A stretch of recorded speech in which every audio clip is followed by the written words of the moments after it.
Thank you for visiting New Vegas.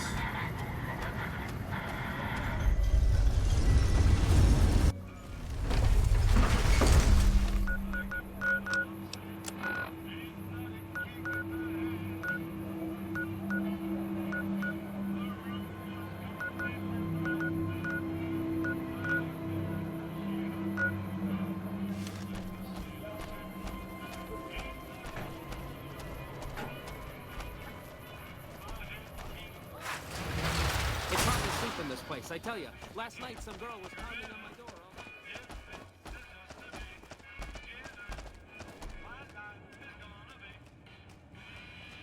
Welcome back, friend. How can I help you? See you soon.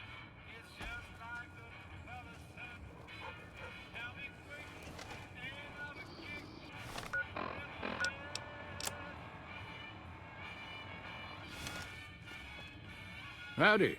Good seeing you again.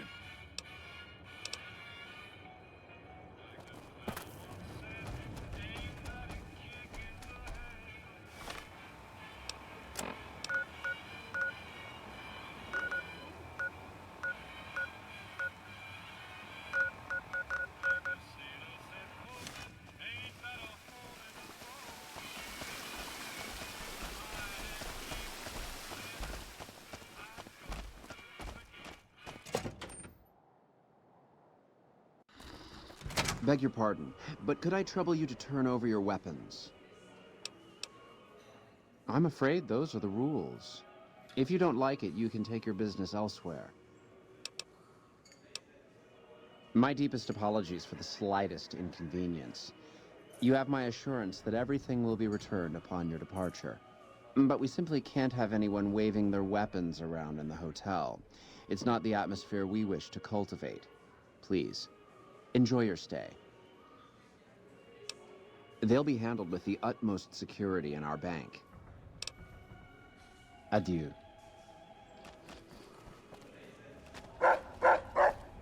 There are a lot of rumors going around about the White Glove Society. I heard they used to be tribals. You watch yourself around Mr. Gunderson.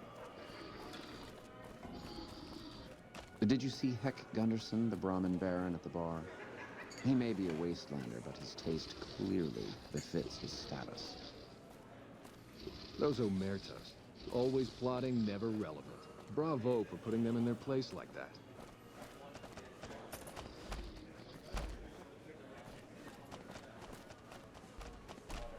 I've heard you have to make reservations at the Gourmand years in advance. Our executive chef Philippe is the toast of New Vegas. His Brahmin Wellington is absolutely sublime. Have you been inside our bathhouse? The salts in the water work to balance the bodily humors.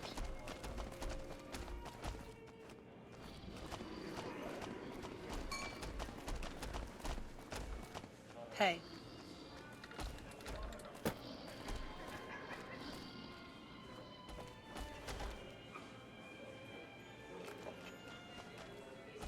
Howdy. Welcome to Top Shelf.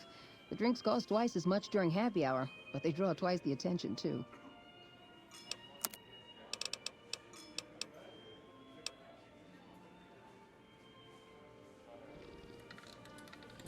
Beg your pardon, stranger, but I'm looking for someone. You ain't seen a young man with dark brown hair and a white hat on lately, have you? Ain't nobody got one darn piece of news about my boy. Not one lousy speck of information. Ain't got one Brahmin unaccounted for across a dozen ranches. But I'm here for an hour and my own son just up and disappears on me. Yep, got a whole mess of Brahmins to my name.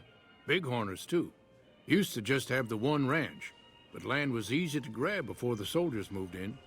Before I knew it, I was running one of the biggest ranching operations east of California. Now, everywhere I go, folks I never even met shake my hand and call me Mr. Gunderson. Don't quite know what to make of that. Made me a special arrangement with the hotel. They want to do business with me, they got to play by my rules. A lot of people out there resent success. Might want to take a swipe at me. This makes them think twice. If I'd have been thinking, though, I'd have had him watching my boy instead. Then none of this would have happened. My boy, Ted, he was right here. I didn't leave him but a minute. I told him to stay put while I talked some things over with the White Glove folks. He was never one to stay tied down to a spot, though. Gets that from his mother. Got most of my staff out looking for him now. I'd be out myself, but I keep hoping he'll show up back here. Of course, if he does that, I'll whoop him till his skinny hide turns to leather for putting me through this. But that don't mean I wouldn't be grateful.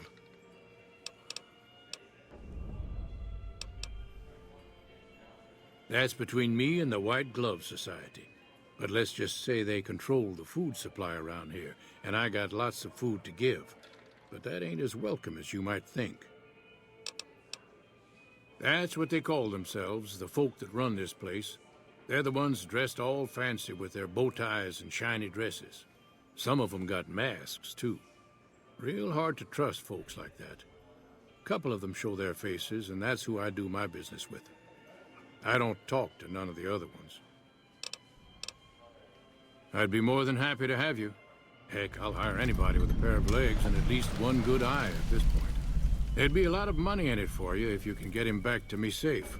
And if he ain't, you can bet I'll pay for the names of the sons of bitches responsible. I'll be here.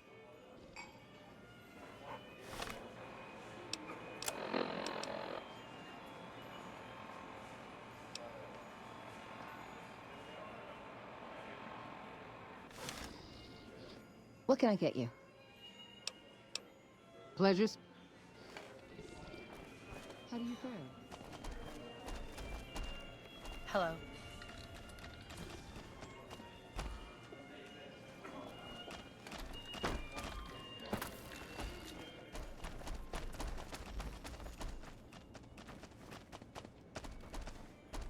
Humbly at your service. A pleasure doing business.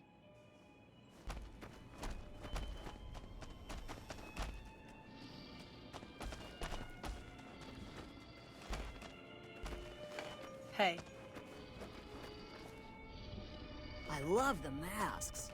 It's like being at a fancy bar. How may I be of service, sir? My, such a popular question. I suppose it is only natural to see us and wonder what it is that makes us special.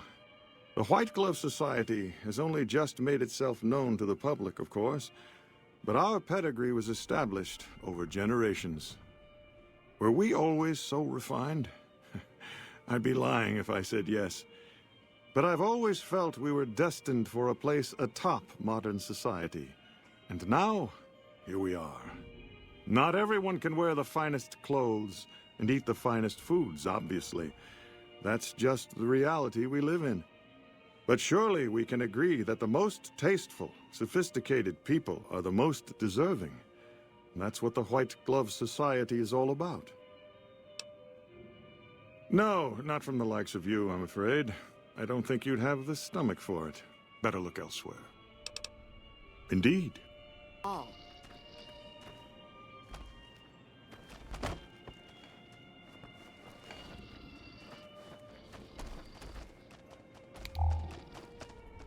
Good day.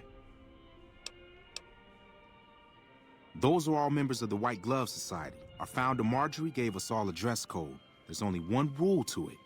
In her words, we must dress in such a way that no one can be said to have dressed better than us. As for the masks, I'm not allowed to tell you. We're sworn to secrecy. Actually, that's not true. That's just what we're supposed to say. I think Marjorie likes them for the mystery they create, and the way they make it clear that we're different from everyone else. But you didn't hear that from me. Must have forgotten to put it on. How embarrassing. Oh, well, it's a big hotel. You should talk to Marjorie. She's in charge, and she can probably help you find anyone you might need. She usually works at the front of the Gourmand. She likes to see how people respond to it. You can get to the Gourmand from the lobby here. It's a big set of double doors on the first floor of the eastern side. Can't miss it. Farewell.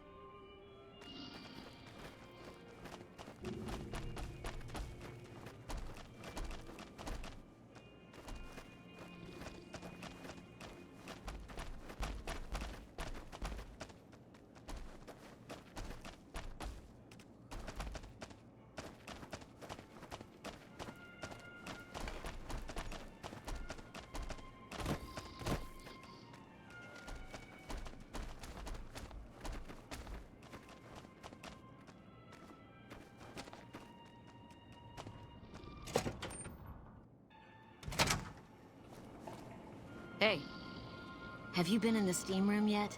It's just off to the side there. You can feel your aches just melt away.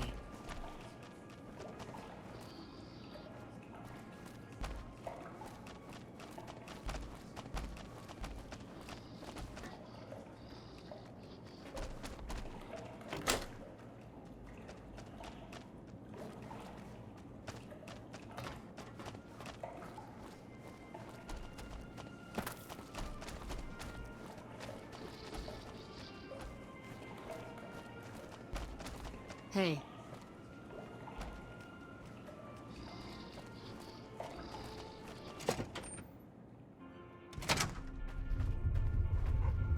What's up?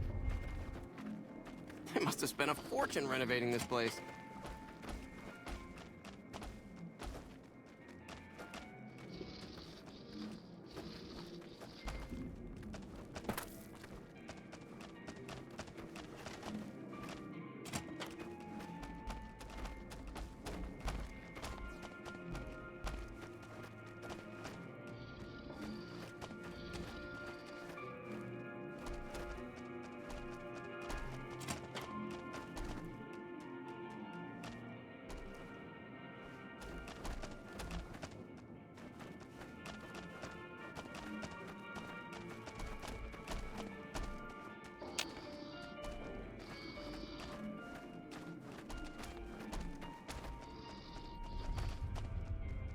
Hello.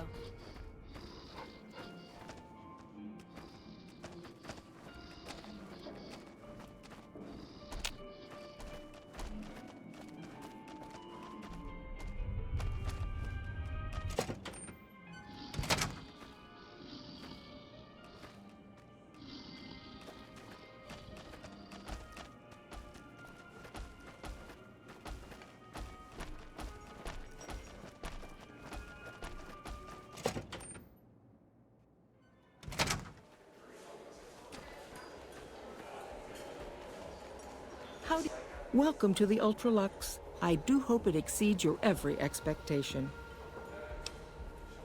I do, but one can hardly call it work. I think of myself as a caretaker rather than a common laborer. I suppose it is a labor of love if it can be called labor at all. We at the White Glove Society are all responsible for maintaining the beauty and class of the Ultralux. And as its founder, I suppose it falls to me to decide how we go about it.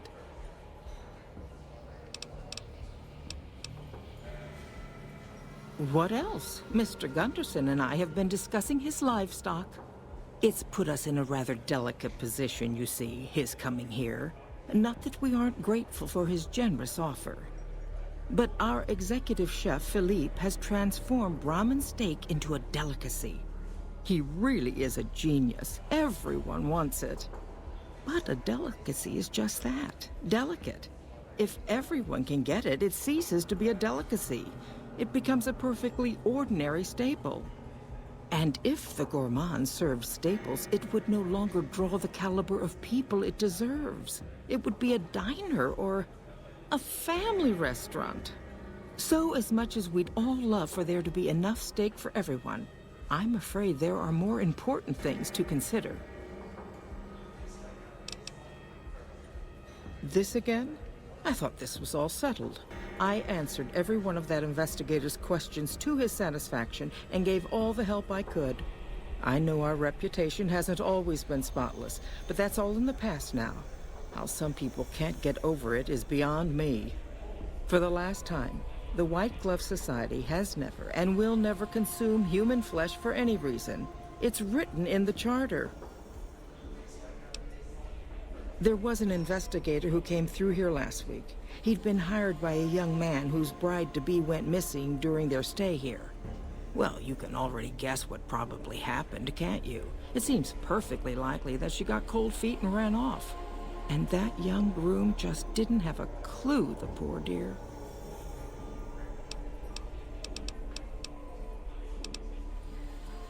Now, didn't I already tell you that we don't do that sort of thing? We do not engage in cannibalism here under any circumstances, though we haven't always been the White Glove Society. There was another time, a dark time, when we went by a different name. But that's all changed now. We've evolved past such base impulses since settling into our new home. I've seen to it that those days are behind us.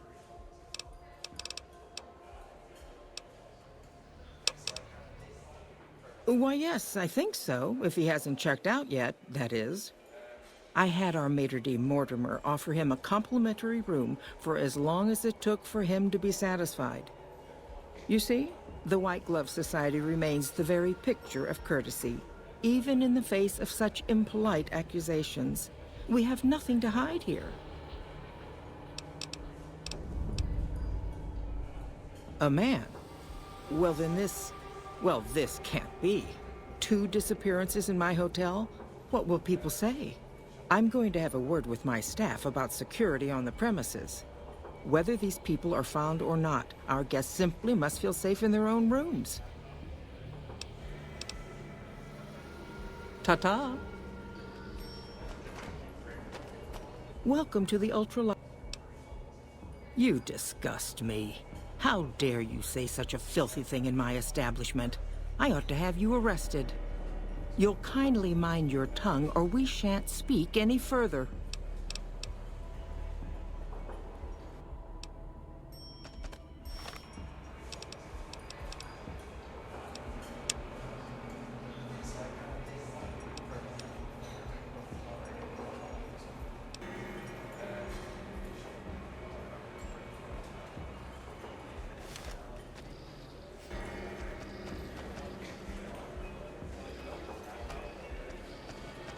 Hey.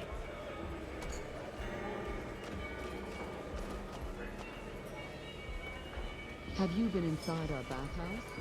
The salts in the water work to balance the bodily humor.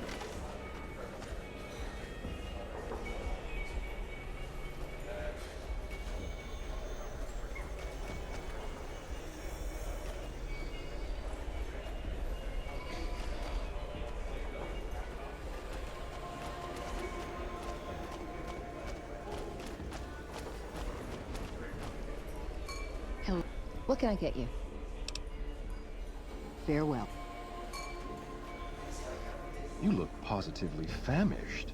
We simply can't have that. You won't find better. Adieu.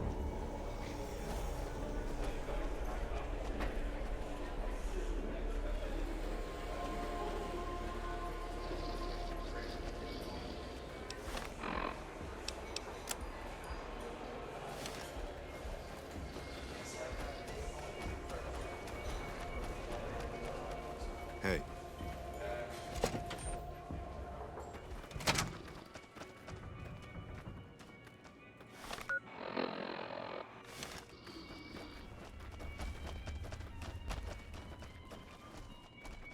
How may I be of service, sir? Ah, yes. I've heard that one too. Jealous people say such nasty things. I feel sorry for them. I can assure you that the only thing the White Glove Society is guilty of is preparing the tastiest cuisine you'll ever sample. That is, of course, if you can afford it. Private investigator. Ah, yes, I remember the gentleman. This was about the missing bride. Such an awful thing. I do hope he finds her whereabouts. If I might pry, have you found something that will help his investigation?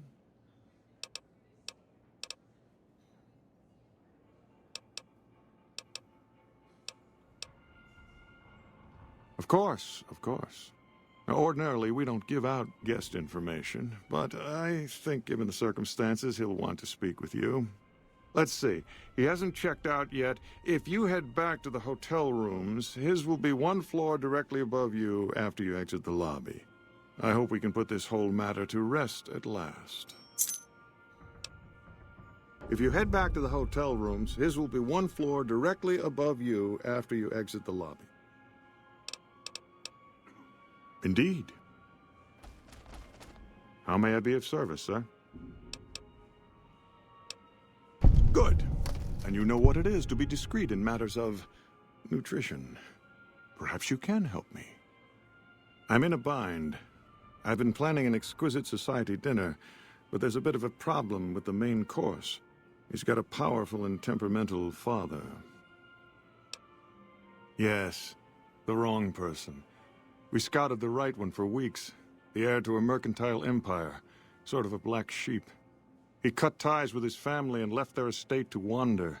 He was ideal, corn-fed and well-to-do, but no one to miss him if he were to disappear. Unfortunately, the trap my subordinates set for him failed, and as he escaped, he saw their faces. Now he's wary. I asked for a last-minute replacement, and they stole the son of the most dangerous Brahmin baron in New Vegas while he stayed at this very hotel. Needless to say, this could be a disaster if things aren't put back the way they should be. And I still need somebody reputable to serve for dinner. Strictly speaking, we're no longer allowed to eat people. But I'm hoping the right person and preparation might sway Marjorie to see things my way.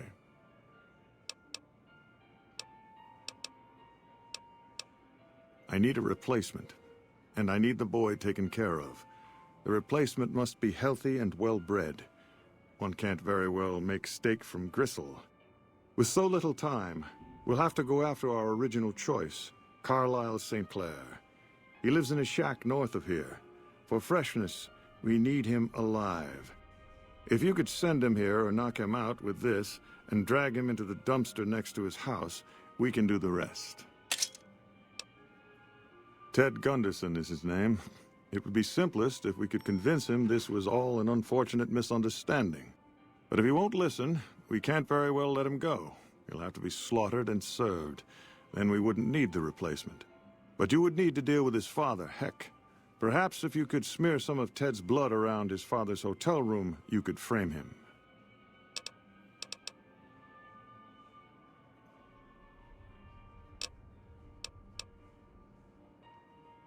No. Everyone he meets, he tells the same story. That his son disappeared from the casino, not from his room. He'll look guilty.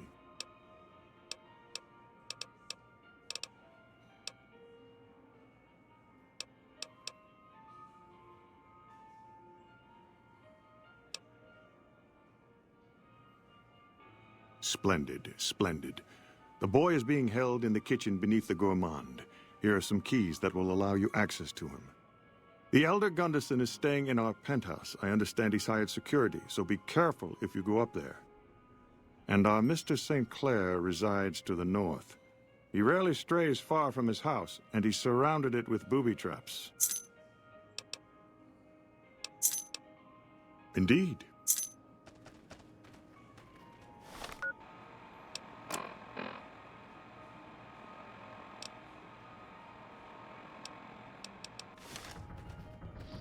How may I be of service, sir? I'm sorry, but it absolutely must be a human. Former doesn't count. Indeed.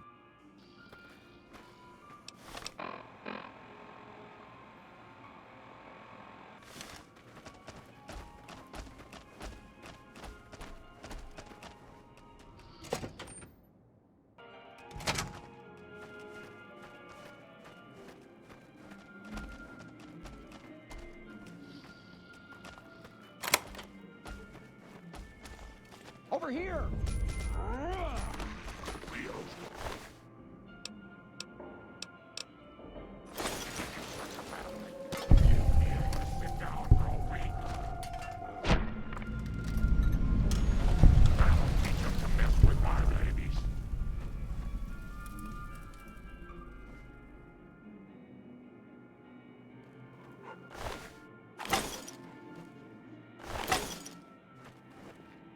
Hello.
Who are you?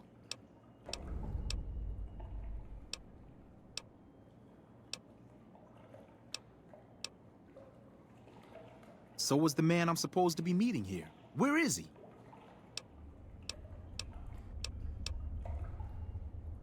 Oh my goodness me. They must know he was talking to someone on the inside. They'll be watching everyone closer now. I knew this was a mistake. Mortimer, if he realizes it was me the investigator was planning to meet, he'll have me killed.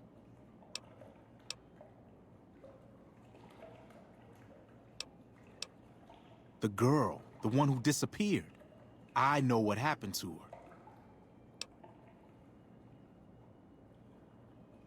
Because I distracted her fiancé while they took her. Well, I'm not proud of it, but I had to. They could see I was having second thoughts.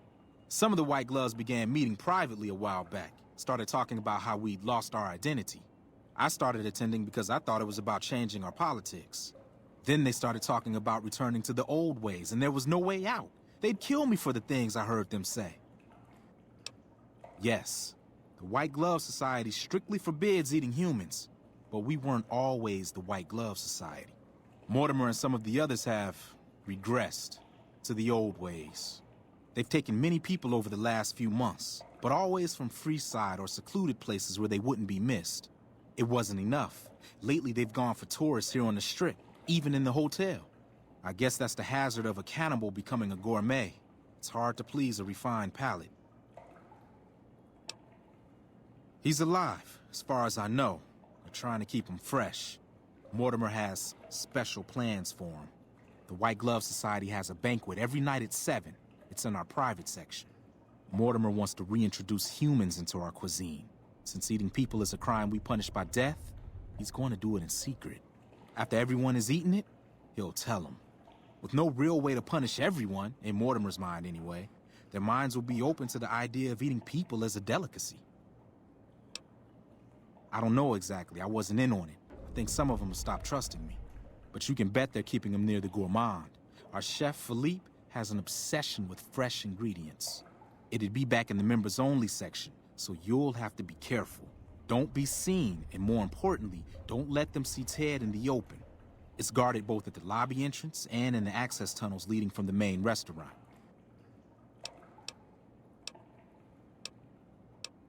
I could sponsor you as an honorary member. The White Gloves are always looking for people who can elevate their status. You'd certainly fit the bill with everything you've done around here. Otherwise, you'll have to find some way to get inside quietly. It won't be easy, and it'll be harder still to get them out.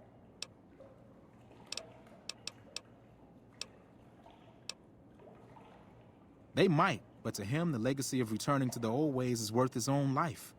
I don't think he expects it, though. I don't either.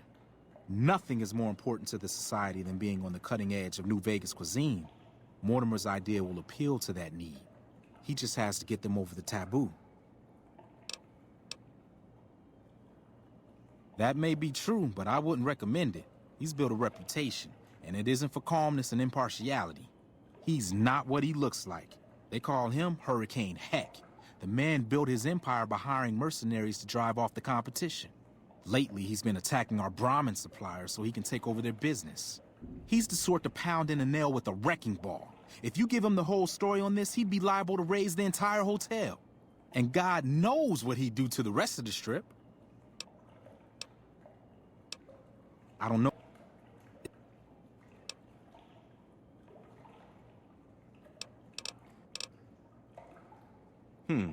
Well, they'll all be sampling pre-war wines before the meal. Maybe it's as simple as drugging them. Although that wouldn't stop any future kidnappings. You'd have to expose Mortimer, but he's going to confess anyway. What if his revelation were a lie? What if no one had eaten human flesh but him? If you could somehow replace Philippe in the kitchen and serve a convincing substitute instead, you could walk Ted right through the middle of that room after Mortimer speaks, and then he'd have some explaining to do. Philippe has been trying to approximate the taste of human flesh for years. He must have a recipe somewhere. Let's plan on meeting again as soon as... Wait, did you hear something? Were you followed?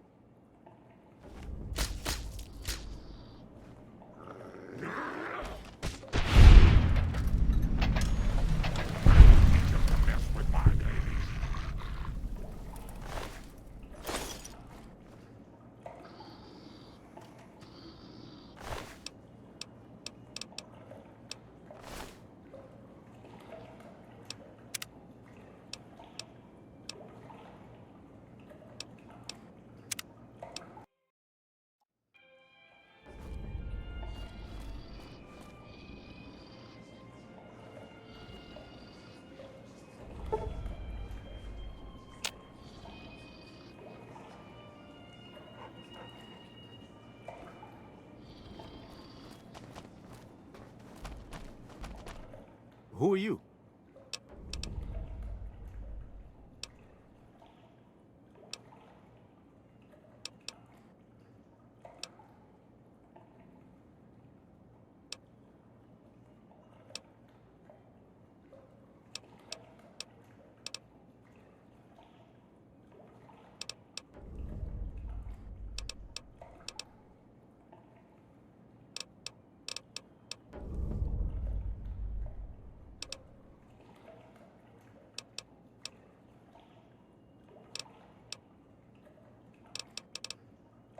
Let's plan on meeting again.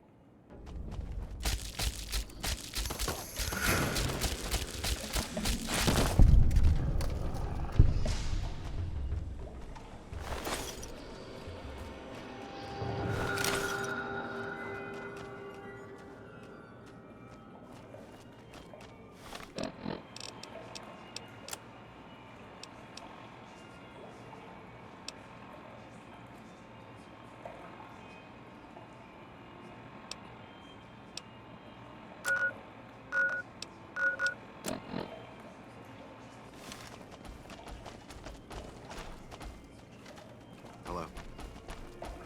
Evening.